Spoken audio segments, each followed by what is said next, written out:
Now, how does collaboration play a role in achieving progress? In this next panel discussion, we'll look at best practice examples and principles of how organisations can make this effective and make an impact through collaboration. Our moderator for this session is Louise Herring. Louise is an ethical trade and human rights specialist with more than 15 years' experience working for private, non-governmental and not-for-profit organisations. She's run her own consultancy firm since 2015, predominantly working for global retailers, brands and food companies. Louise established and currently runs the Food Network for Ethical Trade on behalf of its members. She's worked with Sainsbury's, Comic Relief, Accenture, Mary Stopes International and the World Economic Forum. Louise will introduce the rest of her panel when she arrives. Louise, please join us.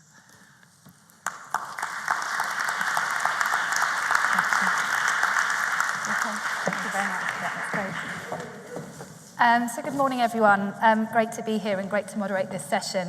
I guess when I was reflecting on my experiences of collaboration in kind of preparation for today, I was thinking about in all the different jobs that I've done, the range of different organisations that I've collaborated with in kind of those different roles, thinking about companies and NGOs working together, thinking about governments trying to work together, thinking about international development departments trying to work together, and thinking about all the kind of challenges that collaboration brings, the kind of imbalances of power, the challenges we sometimes have around lack of clarity of goals, and something that I'm really passionate about, the challenge of actually how do you measure success of collaborations.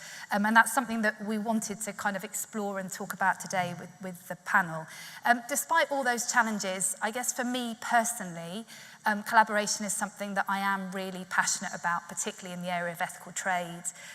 I was thinking back to my days at Sainsbury's and thinking about working with all the different suppliers that we worked with at that point, and thinking about how often people are tackling very similar problems and having to come up with their own solutions because we don't talk to each other and we don't try and work together.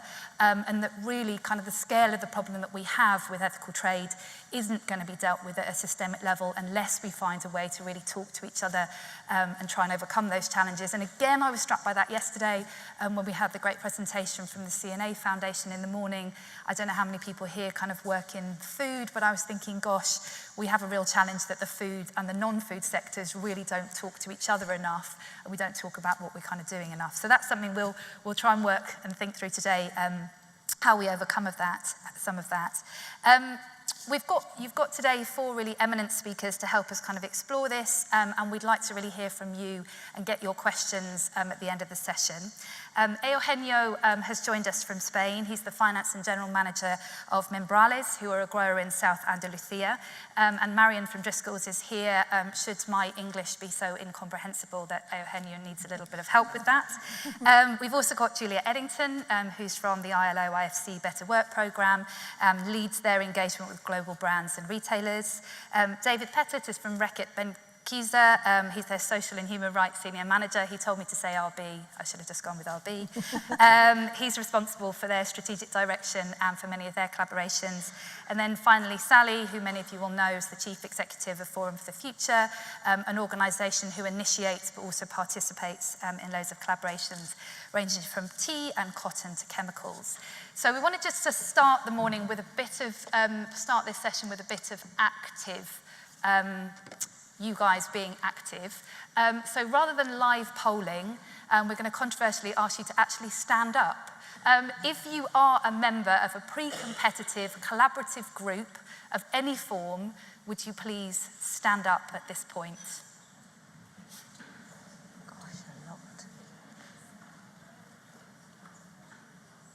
Okay, great, that's very helpful, thank you.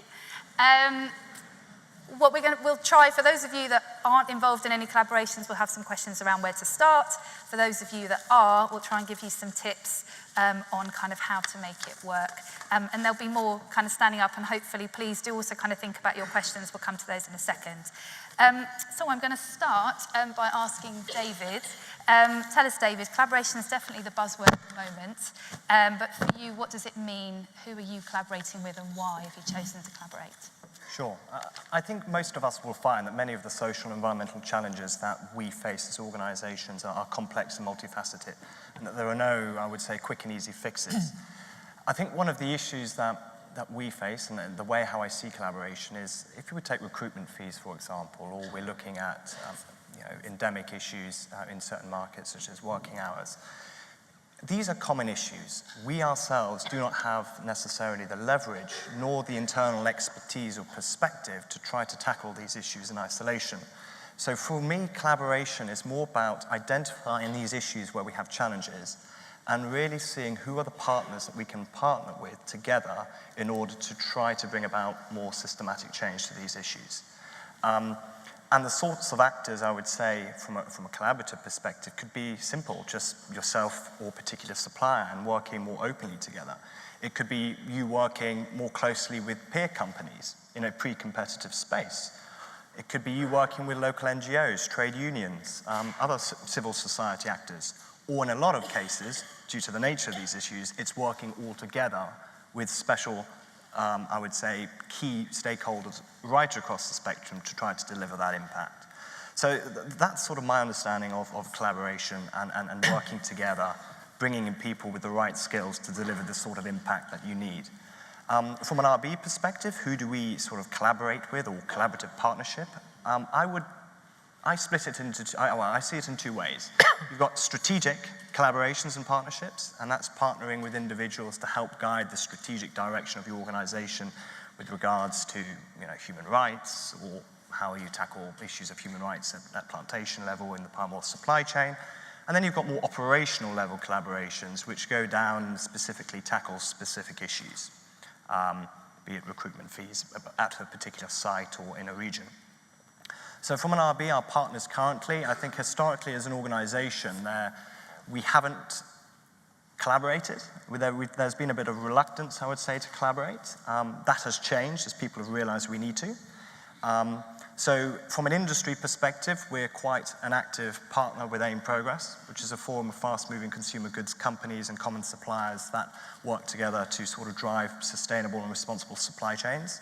And through this operational, I would say, partnership, we network among our peers, we share best practice, we leverage our joint supply chain to execute impactful projects on the ground in areas where we have common challenges, and we also sort of host supplier events and capacity building initiatives. We also have partnerships, it's not directly what I oversee, but as part of the broader team with organizations such as the TFT or the Earthworm organization, about how they execute and support within the palm oil and our latex supply chains. And then more recently, last week, we announced we've just established a partnership with the Danish Institute for Human Rights to help evolve our strategic human rights strategy over the next 12 months. So collaboration, I think, is key. It's key to deliver the impact we want and to bring the skills in a supportive way into the business to deliver that impact. Great, thank you, David. Eugenio, can you tell us your experience? So as a grower, why have you chosen to collaborate on the issue of migrant workers? Yes, well, thank you, Sedex, to invite us. Yes, we are growers from the south of Spain. As you know, in Spain we have a big problem with the illegal immigration from Africa. Every day are people coming from Africa, sometimes in illegal conditions, without legal papers. On the other hand, companies in agricultural in the south of Spain, we have a problem with the lack of workers, especially to pick up the fruit. So we started last year with Driscoll as a partner, a client or supplier. It's a mixed relationships. And we started a project we call Project Dignity. And this is especially connected with the concept of collaboration, because for us collaboration is to identify a common problem, try to solve together. In this case, the problem is that we need workers, and we need, in fact, to hire people from Morocco. Many companies in Huelva do the same. And on the other hand, we have people living in absolutely bad conditions near our companies. It's quite difficult for them to access to a house or to a job. Suddenly we realized that why not to hire these people? It's not easy for a company because when you need to be willing to hire people who is living in bad places. It's not easy, but this is about to break this kind of walls. So in this case, the problem is for us, absolutely for the people who is living in bad condition. We have another part is that two big NGOs who are working with these people, trying to help them. And we decide to collaborate with them to improve the situation of these people.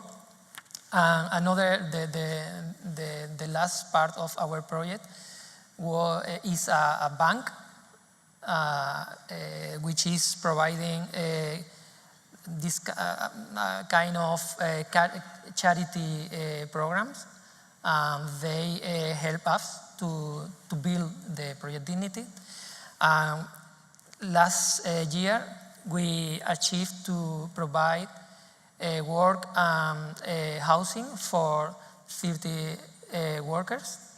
This season, we expect to increase to 60, and next season, maybe 100 people. So the first thing in collaboration is to identify a common problem and try to solve it working together.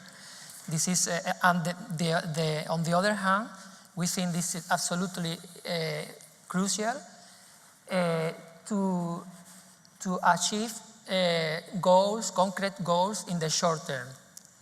Thinking in the future, but trying to achieve things on the ground. Working with concrete organizations as this kind of NGOs. This is the two main ideas for us in terms of collaboration. To identify problems and to try to solve in the short term. Great. And if I can just stay with you, Eugenio, in terms of, you touched on a few of the kind of practical benefits for workers. But can you just talk a little bit more about the practical changes that workers have seen as a result of collaborations? It's supposed for them, for the workers, they were living in the ground. And now they are living in a house in a small city near our company. So they improve clearly his situation. And for us, it's the best solution because we have new workers. And in fact, we are not an NGO. We are a company. So we need to make profit. And they are nice workers because they want to work and improve and the social, to improve in our society in Spain. So it's absolutely concrete and specific. Great, thank you. Juliet, to come to you in terms of sort of tangible outcomes that you've seen through the work that ILO does and the collaborations that ILO is involved in. Can you talk us through some of the tangible outcomes that you've seen from collaborations? Yeah, maybe I'll pick a couple of examples. Two of the recent years' examples of work we've done, and the ILO collaborates with diverse stakeholders across the industry at different levels, so from factories, brands, retailers, but also with unions, governments and NGOs. So it's quite a broad collaboration. So I think one of the things we're very active on at the moment is a transportation group in Cambodia. And the goal of this group is basically, it was born out of actually a drive by a group of brands who recognized that road traffic accidents in Cambodia were a serious problem facing the industry. And it wasn't just the human cost of accidents, but it was also costing the businesses with loss of production. And the brands basically said, okay, we have to do something about this. It was also appearing more and more in the press, and there was a real feeling something had to be done. But what became clear very early on was that the brands couldn't do it on their own. The factories also couldn't do it on their own because the problem had many different angles. So a group has come together now, which is, it's still a brands group. It's facilitated by Better Work, but it now involves a local NGO which has a lot of experience in road safety.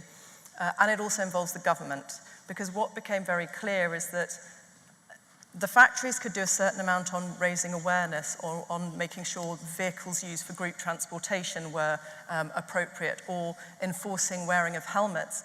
But there were a lot of other problems that the factory on its own couldn't solve and the brands couldn't solve, like the way workers are transported in Cambodia in these large trucks often, and then they are dropped off in places that were not designed for that kind of for that process. They're on the edge of highways and there's nowhere to stop. So workers are effectively dropped off on the side of a motorway with no lay-by. So looking at what were the infrastructure needs in terms of actually changes to the road system, the factory can't do that. They need the government. In terms of licensing of drivers, they need the government. So the collaboration now is very much a brand, factory and government collaboration to look at the infrastructure, to look at regulation, to look at awareness of workers and staff in the factories about what's needed, and to look at the quality of vehicles. So it's multifaceted, and it can only work by involving these different groups. So the group has actually now produced a strategy that's been endorsed by the government, and it has milestones. It's a very interesting, I think, example of collaboration and what you need to do, because I think it has the idea of short-term impacts, but actually it also has to take a very long-term view, because some of what it's trying to achieve is not going to happen overnight, but we need to see progress along the way. So that's one example. And another example, which is a slightly different one, is a collaboration that we actually developed in Vietnam. And the program started around trying to develop an effective mechanism in Vietnamese garment factories for promoting effective dialogue in the workplace. There's no law, or there was no law requiring this in Vietnam, and it was found to be one of the key problems in terms of garment factories in Vietnam. It was one of the things that was causing the most problems, the most tension, affecting the business.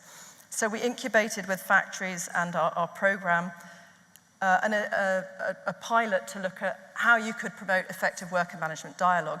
But what we did is, along the way, we invited the unions and the government to watch what we were doing and to input into what we were doing. And after 5 years, what eventually happened is actually there was a legal change in Vietnam when the labour law was reviewed in 2012, was that they basically introduced a new law requiring workplace dialogue using the model that had been developed through this collaborative approach, and they now require that across all industries, so not just the garment industry. So it was an example of how something was incubated with a small group, but we kept it open to these wider stakeholders who you really needed to keep on board for this to be both scalable and sustainable. So there's a couple of examples. Great, thank you, Juliet. So, Sally, if I'm one of the organisations in the room that sat down when we did our poll, where do I start? Where do I start if I wanted to start collaborating tomorrow? What would you suggest? First of all, really understand, do you need to collaborate? I see often collaboration starting where actually we probably didn't need to go to all of that effort. And so there are kind of 3 key tests for me as to whether or not you actually need to collaborate. The first is a shift in the system or the context around you needed?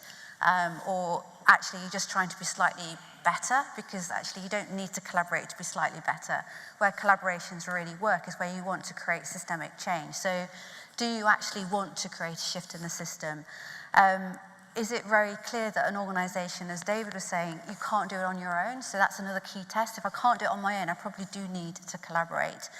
And then the third test is, in order to create this change that I think is important, do I need different skills, knowledge, capability from different actors in that given system?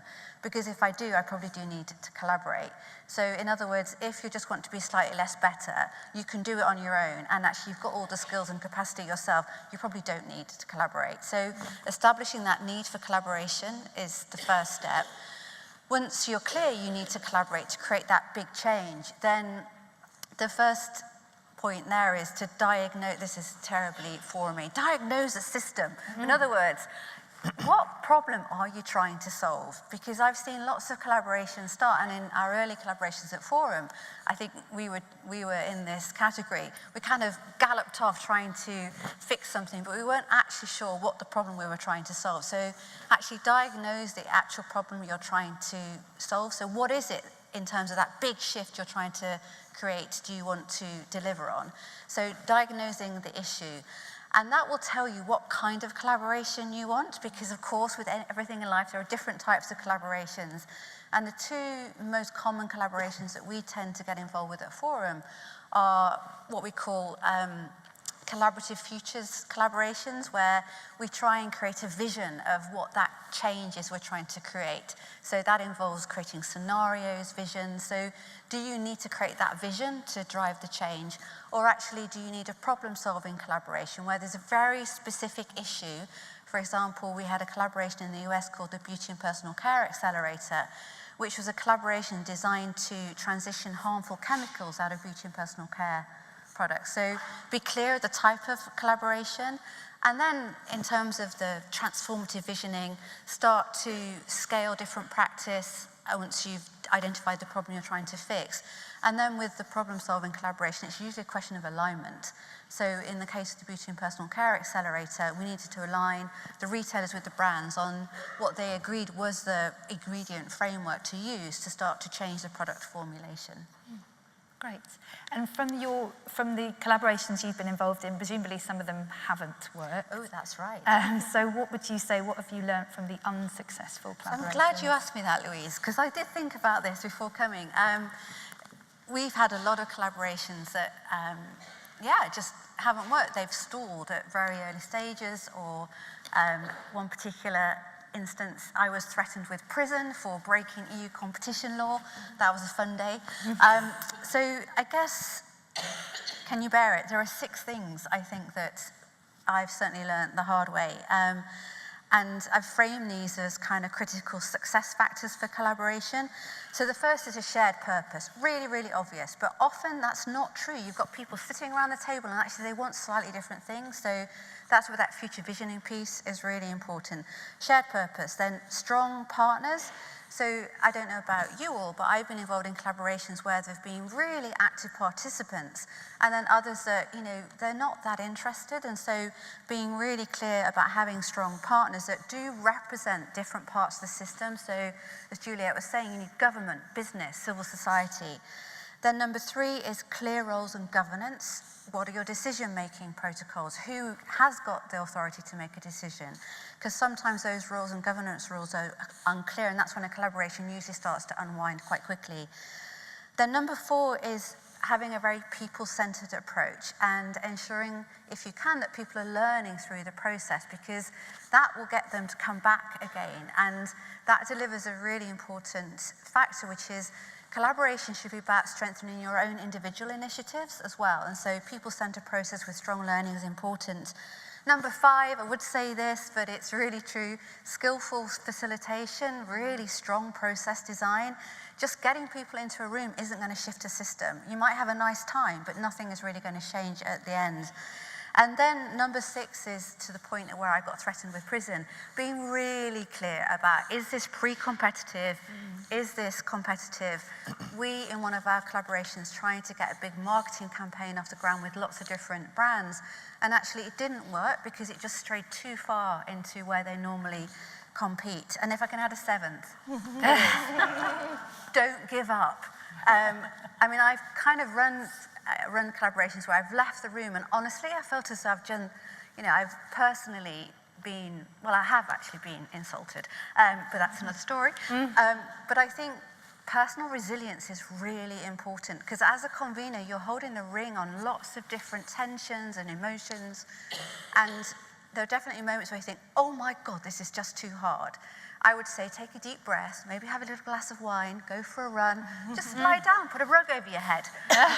But don't make any decisions when you're feeling like that. So don't give up would be number 7. Brilliant, great. Can Juliet, I just please? chip in? Do. I think builds on what's just been said. But one of the key aspects of the Better Work programme is a factory service model. That's where we try and develop and innovate ideas that we can then share with this broader stakeholder group. And we learned a really fundamental lesson during that about how collaboration and why collaboration can go wrong, but how you can sort of learn from it, which is we work a lot with factories, brands and factories together, and we talk about partnership and collaboration. And we'd been working for years with these factories on this ongoing factory improvement program. But the factories basically turned around to us after a while and said, we're not really on an even footing. And if we're not on an even footing, how is this collaboration? And really what they said to us is, you start your relationship with us, this collaborative relationship, by coming in, doing an audit and telling us everything that's wrong with us. And it's a bit like starting a relationship by telling someone everything you hate about them. It's not a great start. So we had to face a pretty painful reality, which was, okay, but this is the way we've all done it forever. You know, this is the way it works. We've got to change. And we realized that it didn't matter how much we wanted to continue the way we were not going to actually achieve anything. So we flipped our model on its head and we basically said, okay, we've listened, we will not start with an audit. We will start with a 3-month period to work with you to build trust, to build understanding, to communicate, to explain what we want to do, to listen to you, to hear what you know about the problems in your business that already exist rather than try and catch you out on them later, and give you an opportunity to tell your customers, you know, what the problems you know exist. So it was an interesting one for us where the collaboration was failing, but by being, in a way, willing to say, okay, we'll make the change, we hear you, it really changed, and the program shifted very quickly, much more to factory ownership, which I think was a really important shift for us. Definitely. David, I'm going to come to you. I don't know if you want to add to that point, but I also want to just ask you about one of the questions that's just come through from the floor. So, I mean, often when we talk about collaboration, I think a concern that people have is, wouldn't it just be quicker if I did it on my own? Like, you know, collaboration slows progress. I just want to get on with things. Is that something that you've kind of seen through your collaborations at RB? Well, yeah. So originally, as I sort of mentioned earlier, we thought we could do it alone. And we realized that in reality, we can't. You know, these issues are complex and we do not have the resource, the leverage, or all the skills to be able to tackle them.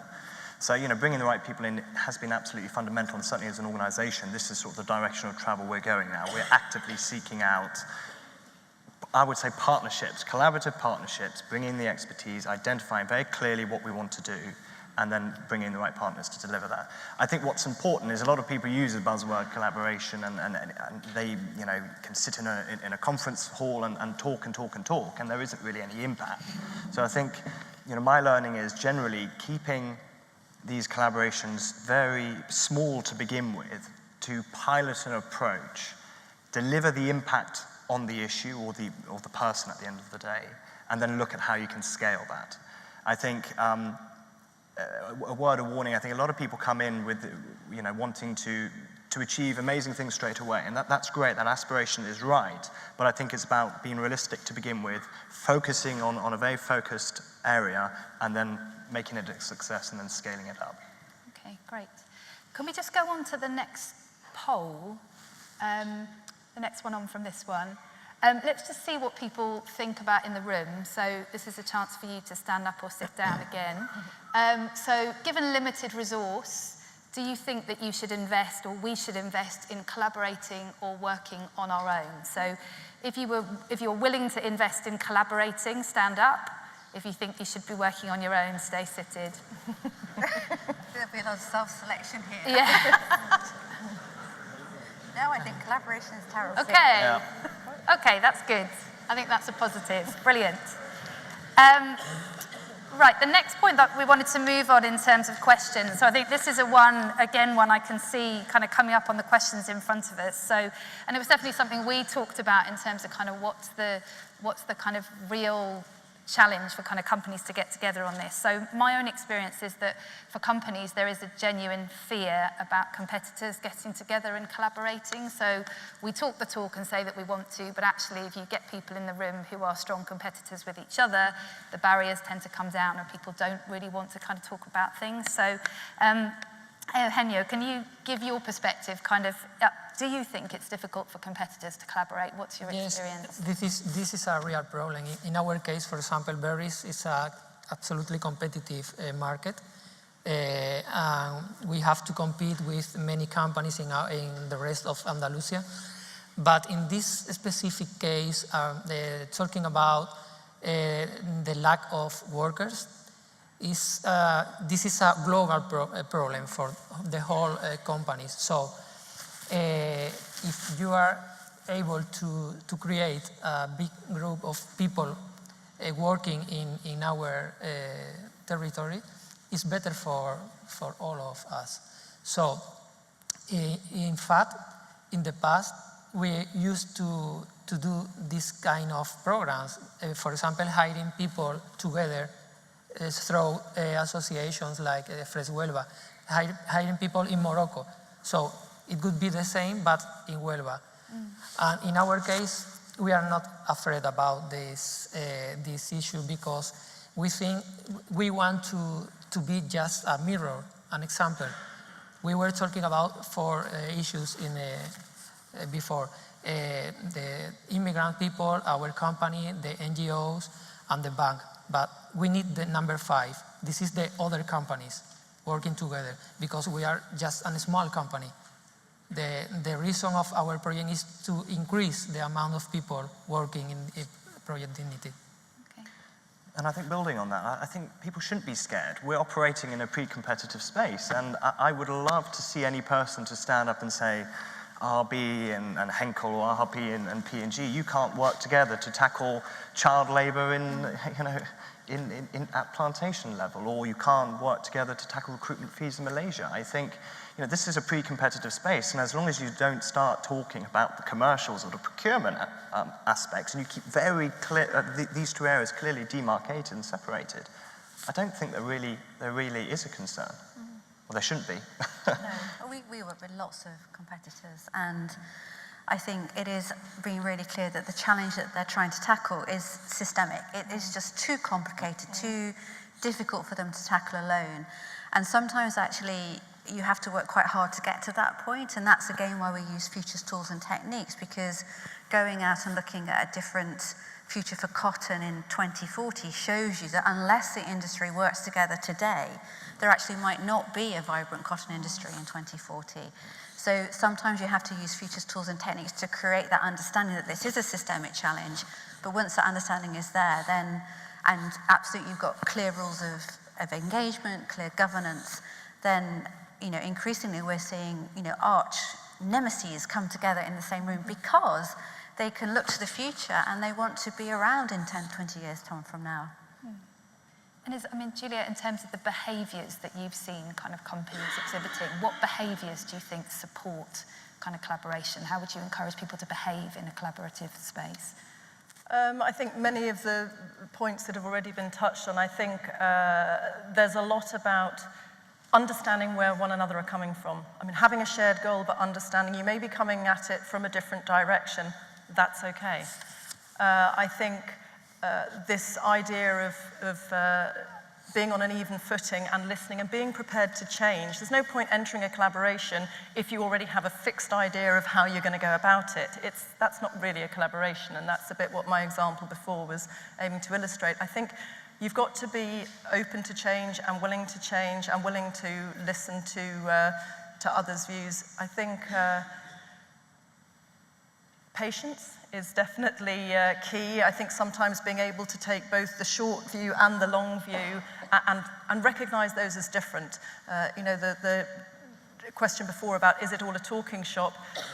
I actually think sometimes we need to invest more in talking at the same time as getting things done. We may need to run parallel streams and say, okay, we have short-term goals and we incubate and innovate here, but actually, if we really want to have make systemic change, we've got to invest in talking and building up trust between the different parties. For us now, I think, one of the things we're really looking at is how can the private sector actually help support the public sector in tackling the governance gaps in the markets where we operate. That's a big change and a big ask, and it will involve people in working with people they may not be comfortable with, they may not know well. So there is an argument for taking the time to build up that understanding and those relationships so that you can have an honest conversation with the government about what it is you want to see in the country. And what we'd really like to see is that is people developing those qualities to the point where the public and private sector in a country can develop a joint view of what sustainability looks like, and each one play their respective role in getting there, so we don't continually kind of spin on our wheels trying to recreate and refine parallel systems to systems that exist. And if you, just picking up on that point that you just made there about public and private sector, I mean, have you seen those, I certainly remember going back to various kind of collaborations I was involved in that had government and trade unions and companies around the table, that just the kind of standard ways of working and the way of discussing issues and negotiating on issues created problems. Have you seen the same thing with between kind of government and the private sector, and have you seen that overcome?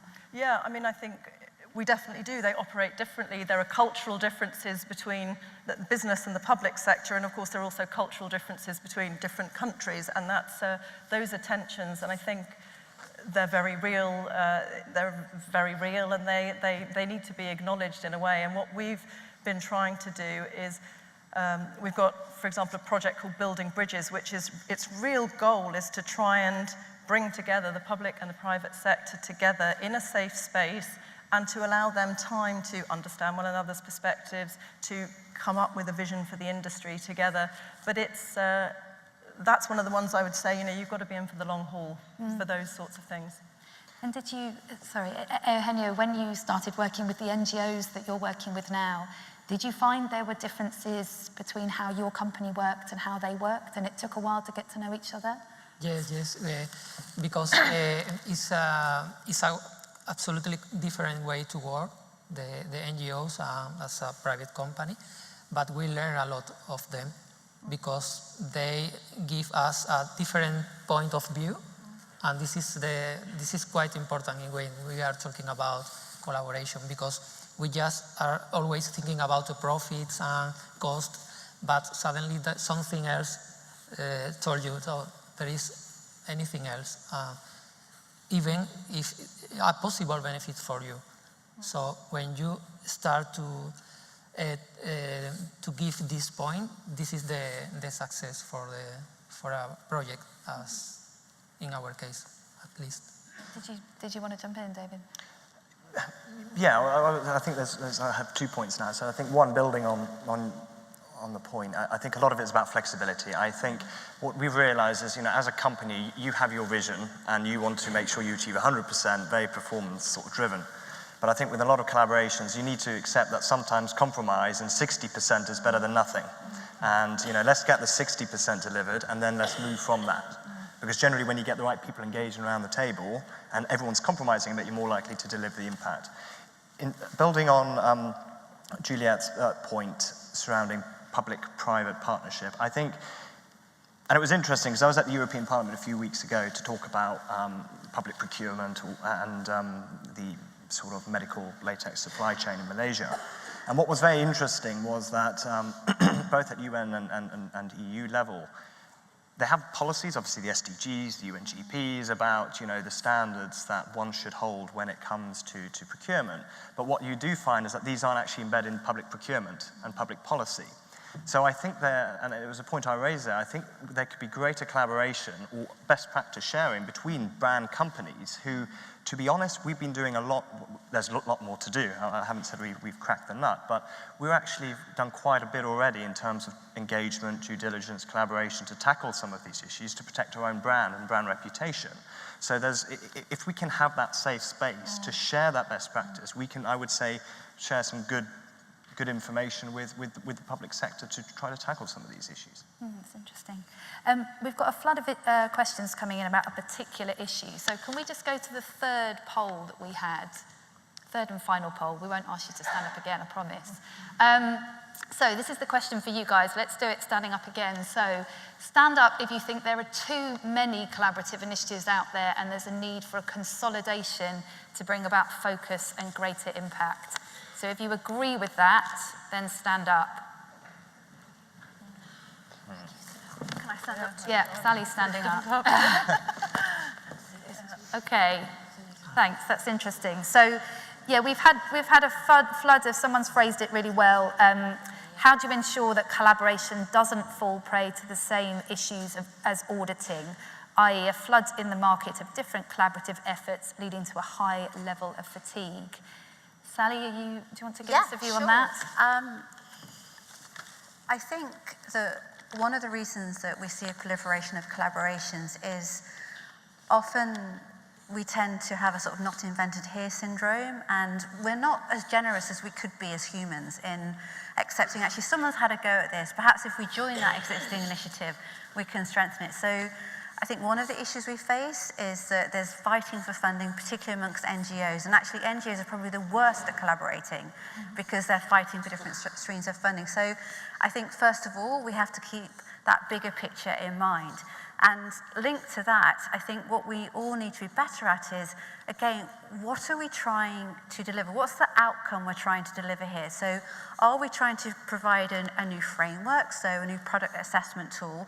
Are we trying to change the rules of the game? So are we trying to create a new way in which the market operates? Or actually, are we trying to create new mindsets? Because, can you bear this? But if you think about Donella Meadows' levers for change, for systemic change, then actually new frameworks don't shift systems. Changing the rules of the game begin to shift systems. But ultimately, a system will shift when we shift our mindsets, we change the narrative. And I think what we don't do enough of at the start of collaborations is saying, what are we headed for here? Is it a new standard? Is it a new market mechanism? Is it actually a different narrative about this particular commodity? Because if we have that clarity of outcomes and actually have a mix of outcomes from, we'll change a certification rating here, we'll change a market mechanism here, we'll change the conversation, then we can shift the system. Can I just add to it? I think the other thing that probably, at least we certainly have been guilty of, is I think we're not always very good at communicating about collaboration. So often, you discover 6 months down the line that actually somebody else has done something amazing, but you just didn't know about it. And I think for all of us, one of the things to keep in mind when we are collaborating is how can we share this information and make sure it's more widely accessible? And again, further building on that, sort of through my involvement in AIM Progress, this is one of the work streams we have is called capability building. One of the key elements of that is identifying commodity-specific areas that we would like to collaborate as a membership on. And we had exactly this discussion. Should we start doing these things alone? Or should we first and foremost see what is out there and see whether we can leverage our membership and then partner with an organization already doing something? And it's actually that latter that we've decided, I would say, to take, because it's pointless duplicating the work that others have started. So yeah. I suppose just the one thing I meant to say, sorry, is that what I don't think something we could do more of is actually join together in this existing initiative. So when we started the Cotton 2040 project, which is designed to mainstream sustainable cotton, actually the first thing we did was get all the cotton standards in a room and start to create links between them. Because actually, if you really want to shift systems, it's often a case of just pulling a thread between all these different initiatives and getting additionality of effort, and then you can start to shift the system. And so I do think there is a case sometimes of actually mapping a particular area, mapping the existing initiatives, and rather than saying, well, that's better than that's better, or making judgments, actually saying, how do we knit these together so we start to get accelerated change in the system? And that's hard to do, but we don't do it enough. Yeah. And can I take us back? I think it was a point that you made earlier, Sally, about actually once you've got the collaborative group up and running, how do you, in a way that the person who's phrased the question says, how do you kick people out of collaborative groups? That might be too strong a word, but kindly ask people to leave who aren't actually working to deliver the outcomes. I mean, I'm sure that's something that we've all seen of this kind of imbalance of effort, if you like. Do you have a thought on that? I think that goes to having clear rules of governance and clear expectations of participating partners, and recognizing that collaborations have different energy levels to them. And certainly at the start of collaborations, at the very start of collaboration, you probably have one or two anchor partners that really see the problem, want to get a case for action complete, to then pull in other actors into the collaboration. You then often have quite a lot of actors, and that's where, in my experience, you might need to go slow to go fast, absolutely building trust, building relationships. You're then into that kind of pioneering practice stage, and that's where actually you begin to see who's serious or who isn't. With clear governance, actually the participants will self-select, they'll fall away. And so, if you will, you can have a few actors and you have a big range of participants. You then maybe have one or two as pushing on innovation streams. And if the governance is thought through, you can keep everyone in that big tent, if you will, but their roles and responsibilities are different as you go through. And you might have an organisation that actually it doesn't want to get involved in pioneering a particular practice, but they still want to be part of a project reference group. So you can be really smart about the governance you put in place and actually dial that up and dial that down depending on where someone is in their own individual journey and ability to contribute. I totally agree with what you said. I think the other brutal answer is resource.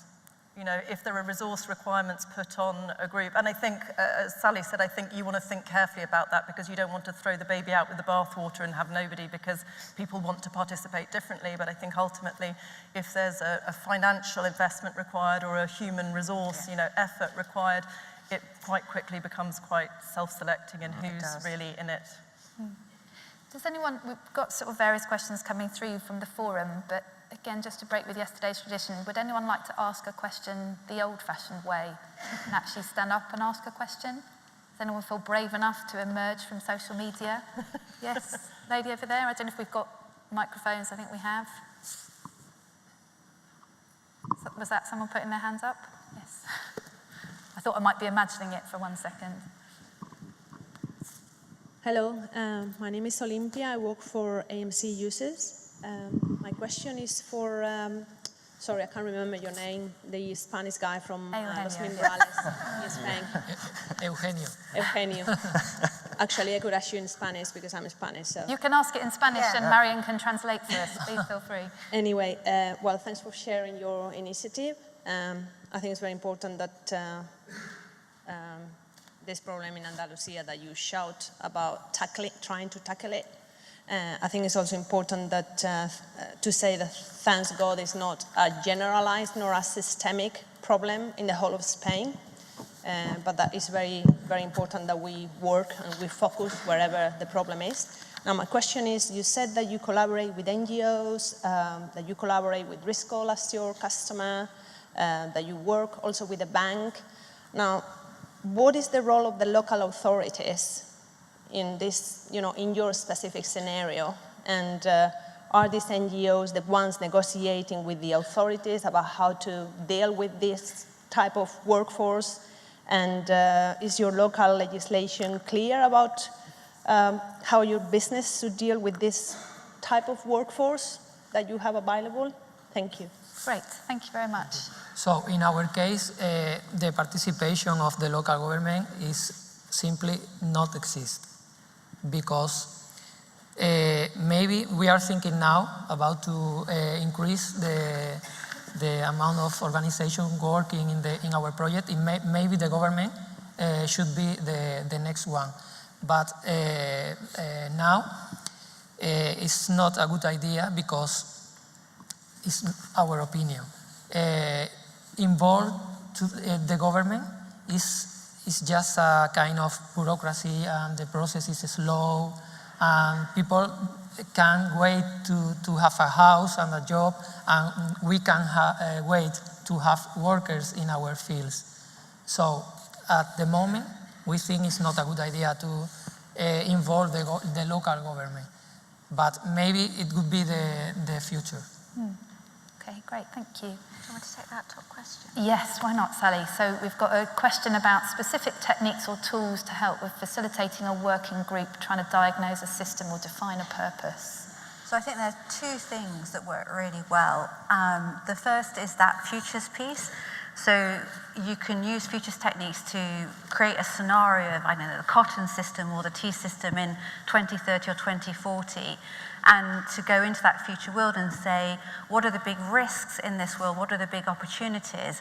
And actually those risks and opportunities become the issues that you need to focus on today. So for example, when we looked at cotton, we found that actually in the future there might not be demand for sustainable cotton because we've switched over to alternative man-made fibres. And so what the group then decided to work on was building demand for sustainable cotton. So futures tools and techniques work really well. And then the other approach is messy and a bit mind-blowing, but it's basically system mapping to really understand the root causes of unsustainability in the system. So in our protein challenge, we did a mad old system map of the protein system to try and understand what was undermining the ability of the protein system to deliver equitable access to protein for a growing population. And actually we saw that it was about availability of plant-based protein, soil health. So you get to the root causes through doing a messy old system map, and you can have fun with post-its in the meantime too. Brilliant. David? I'm more than happy to cover question 3. Great, okay. Yep. So how do we change the mindset of brands that don't embrace future change and just want to see more audits? Go ahead. Yeah, I can talk certainly from my experience, because when we rolled out our sort of supply chain social compliance program, we initially came from the right place in terms of having ethoses of continuous improvement, working with suppliers in partnership. But really, due to lack of resource, we had a bit of a hands-off approach where we expected suppliers to do the self-assessment, do audits, do the remediation, and as long as they were reporting back to us that things were progressing well, we were happy.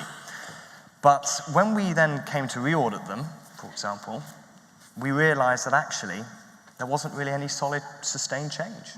They had taken, and it wasn't due to a lack of willingness, it was due to a lack of understanding. And certainly in the markets that we were really focusing on, that was India, Africa, and Southeast Asia, they didn't really have the capabilities or awareness within those factories to really make the change required. So what we have done now is change the approach. We've now got our own internal resources within those regions, working with sites, not doing a traditional audit, but going in, coming more as a critical friend, and then helping them fix the issues. And there's been numerous incidences even last year where we have discovered the more nuanced human rights related issues that external audit firms had not picked up. So this more collaborative approach, I would say, of investing time to get your own resources into the region, working with suppliers in a more sort of capacity building role, is far more valuable than I would say audits, to be honest, and our experience has sort of shown that. In terms of then that cost of collaboration, to build that capacity, you don't have to do it necessarily yourself. So again, we utilize our peer and our peer companies through AIM Progress to execute supplier events on the ground. And to be honest, it's far cheaper having 6 or 7 brands host one event than it is for you to do it yourself. So in terms of the cost of collaboration, sometimes it's actually cheaper from a financial perspective, irrespective of the impact you will have, to collaborate and bring people together to implement that change. Great, thank you. I'm going to sneak in one final question, sorry, just the top one, in terms of thinking about buying practices, which I know is the subject of the next session. How do we talk about buying practices without falling foul of competition law? And so I wanted to share an example of a project we're running right now as part of the T2030 initiative, where 2 of our team are out in Kenya this week working with Unilever, with a range of other tea brands, and with DFID. So the purpose of the project is to experiment with a new market mechanism for trading tea. So completely changing the buying practice in the tea auction house, which is really, on the face of it, heading straight into competition territory. But how we've addressed it is by involving DFID, by involving public sector, risk-tolerant philanthropic capital to experiment with a new system. So what we will be doing in the Mombasa auction house is running a parallel tea trading system with public finance. So we immediately take out that competitive edge as a way of trialing a new market mechanism for tea.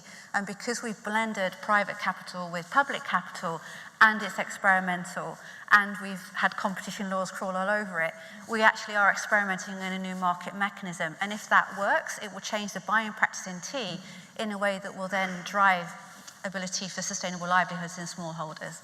So blended finance often works really well. Great, thank you so much. Well, thank you very much to all of you, to Eugenio, David, Juliet and Sally. Thank you for the questions, and those of you that asked questions either on screen or in person. I hope you've got some inspiration from this about where you can collaborate and where you can start, and that we will go forth and be more efficient in our collaborations in future. Thank you very much, everyone. Thank you.